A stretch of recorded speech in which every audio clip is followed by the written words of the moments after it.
Hello student, मैं आर्यन चंद्रमन से आप स्वागत करता हूं आपके अपने क्वेश्चन स्टूडेंट प्लस में। आज का video class 9 West Bengal board का हिंदी का पद खंड का चैप्टर 2 है, यानी पार्ट 2 है। चैप्टर का नाम है धीरे धीरे उतर क्षितिज से। इसमें चैप्टर 2 का संपूर्ण क्वेश्चन आंसर दिए हैं, यानी ये भी क्वेश्चन आंसर बाकी नहीं है। इसलिए हम लिखे हैं कि संपूर्ण प्रश्न उत्तर एक ही वीडियो में। और किसी भी क्लासेस का किसी भी सब्जेक्ट का पीडीएफ चाहिए तो सभी पीडीएफ हमारे पास अवेलेबल है। बस आपको चाहिए तो कमेंट बॉक्स में कमेंट कीजिए। फिर उसके ये नंबर जो दिया है 9382122565, ये व्हाट्सएप नंबर है। व्हाट्सएप पर हम भी कमेंट कीजिए कि हमें पीडीएफ चाहिए, तो आपको बहुत ईजी रूप से पीडीएफ बहुत ईजी रूप से मिल जाएगा। ओके, अब वीडियो शुरू कर रहे हैं। देखिए, चैप्टर 2 है धीरे धीरे उत्तर क्षितिज से। मैं चैप्टर 1 का भी वीडियो दिया हूँ, चैप्टर 2 का भी। और भी कोई वीडियो चाहिए तो आप कमेंट बॉक्स में कमेंट कीजिए। ओके, देखिए, पहला ही टाइप क्वेश्चन है एमसीक्यू, बहुविकल्पी प्रश्न है। प्रश्नोत्तर कि छायावाद के जाने माने 4 स्तंभों में निम्न में कौन नहीं है। इसमें इसका सही आंसर है ऑप्शन क माखनलाल चतुर्वेदी। फिर क्वेश्चन नेक्स्ट दिया है कि दीप शिखा किसकी रचना है। इसका सही आंसर है महादेवी वर्मा जी का। ठीक है, क्वेश्चन नेक्स्ट दिया है कि निहार किसकी रचना है। ये 4 ऑप्शन दिया है, इसका सही आंसर है महादेवी वर्मा जी का। प्रथम आयाम किसकी आरंभिक रचना है। इसका सही आंसर है महादेवी महादेवी जी का। ठीक ना। क्वेश्चन 5 दिया है कि निम्नलिखित में से कौन महादेवी वर्मा का काव्य नहीं है। इसका सही आंसर है ऑप्शन घ छंदा। ओके, क्वेश्चन नंबर 6 दिया है कि निम्नलिखित में से कौन महादेवी वर्मा का काव्य नहीं है। उसका भी आंसर है ऑप्शन घ संकलित। 7 का भी वही क्वेश्चन है कि कौन महादेवी वर्मा का काव्य नहीं है। इसका भी आंसर होगा ऑप्शन ग पथ के निराला। 8 का भी वही क्वेश्चन है कि महादेवी वर्मा का काव्य नहीं है। इसका भी आंसर ऑप्शन ख छंदा। ठीक ना। और 9 भी लगभग वही क्वेश्चन है, कौन सी रचना महादेवी वर्मा जी का नहीं है। इसका सही आंसर है जूही की कली, ऑप्शन ग। ओके, क्वेश्चन नंबर 10 दिया है कि महादेवी वर्मा किसे धीरे धीरे क्षितिज से उतरने को कहती है। इसका सही आंसर है बसंत रजनी को, ऑप्शन घ। क्वेश्चन नंबर 11 दिया है कि धीरे धीरे उत्तर क्षितिज से कविता में किसका मानवीकरण किया गया है। इसका सही आंसर है बसंत रजनी का। क्वेश्चन नंबर नेक्स्ट दिया है, ठीक ना। क्वेश्चन नंबर नेक्स्ट है कि किसका प्रत्येक पग अलसता का तरंग अलसता की तरंग से भरा हुआ है। यह सही आंसर है ऑप्शन ग बसंत रजनी का। क्वेश्चन 13 दिया है कि मलयानिल से क्या तात्पर्य है। तो इसका सही आंसर है ऑप्शन घ मलय पर्वत से आने वाला हवा।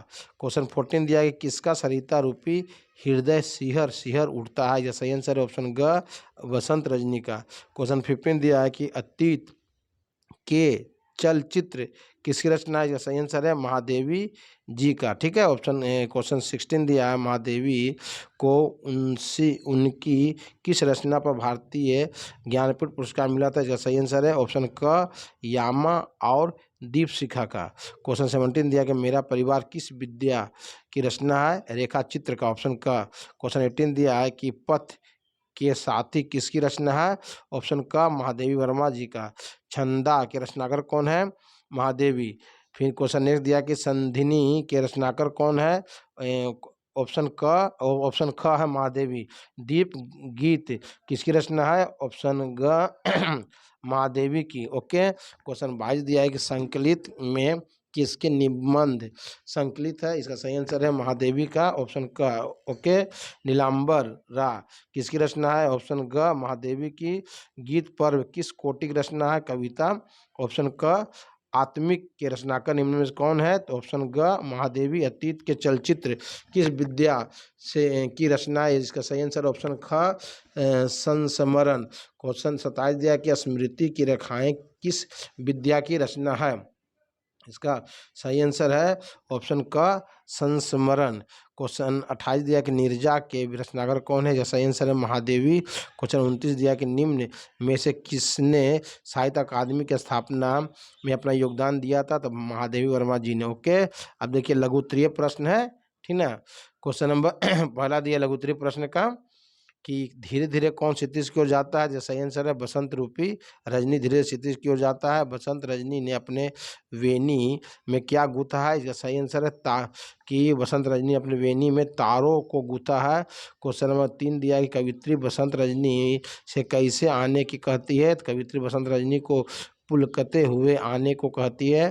क्वेश्चन 4 दिया कि धीरे धीरे उत्तर क्षितिज से कविता में कवित्री ने किसका चित्रण किया है, तो धीरे धीरे उत्तर क्षितिज से कविता में कवित्री ने बसंत की रात्रि का सुंदर चित्रण किया। क्वेश्चन 5 दिया कवित्री बसंत रजनी से किसे घूंघट की तरह सजाने की को कहती है, तो कवित्री बसंत रजनी को फूले हुए शीश तथा चंद्रमा की रूपहली किरणों को अपने घूंघट की तरह सजाने को कहती है। क्वेश्चन नंबर 6 दिया है कि किसका आना पृथ्वी पर पुलक की तरह भरा है, तो बसंत रजनी का पृथ्वी पर आना पुलक की तरह भरा है। क्वेश्चन नंबर 7 दिया है कि मुक्तहल अभिराम बिछा दे चितवन से अपनी, यहाँ कौन किसने और क्या कह रहा है। यहाँ कवित्री बसंत रजनी से कह रही है कि जब वह पृथ्वी पर आए तो हृदय की भावनारूपी सुंदर मोतियों को पूरा पृथ्वी पर सजा दे। किसकी ध्वनि